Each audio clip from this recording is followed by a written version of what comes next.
शनिवार दिनांक 8 जुलै रोजी पहाटे 5 वाजेच्या दरम्यान मोहोदरी घाटात पिकअप गाडीचा अपघात झाल्याची माहिती सिन्नर MIDC पोलीस स्टेशनला समजताच तात्काळ पोलीस हवालदार संतोष डेमनर, पोलीस हवालदार संजय बागुल, पोलीस हवालदार मनीष मानकर, पोलीस हवालदार विनोद जाधव, पोलीस हवालदार अमोल गुंजाळ, पोलीस हवालदार जयेश खाडे हे तात्काळ घटनास्थळी पोहोचले असता त्यांना तेथे पिकअप वाहक क्रमांक MH46 AF 9459 ही सिन्नरकडून नाशिककडे जात असताना मोहोदरी घाटात पलटी झालेली आढळली.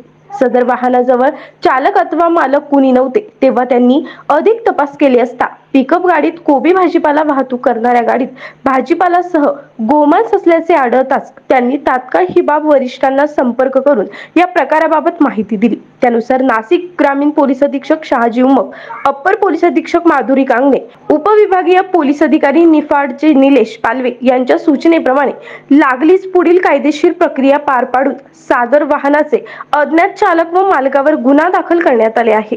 सदरील वाहनात एकूण 1025 किलो गोमांस मिळून आले असल्याची माहिती MIDC पोलिसांनी दिली आहे. त्यानंतर कायदेशीर पंचनामा करून सदर गोमांसची परिसरात JCBच्या सहाय्याने विल्हेवाट लावण्यात आली आहे व पिकअप वाहक सिन्नर MIDC पोलिसांनी ताब्यात घेतले आहे. घटनेबाबत पुढील तपास वरिष्ठ अधिकाऱ्यांच्या सूचनेप्रमाणे पोलीस निरीक्षक श्याम निकम यांच्या मार्गदर्शनाखाली पोलीस हवालदार मनीष मानकर हे करत आहे.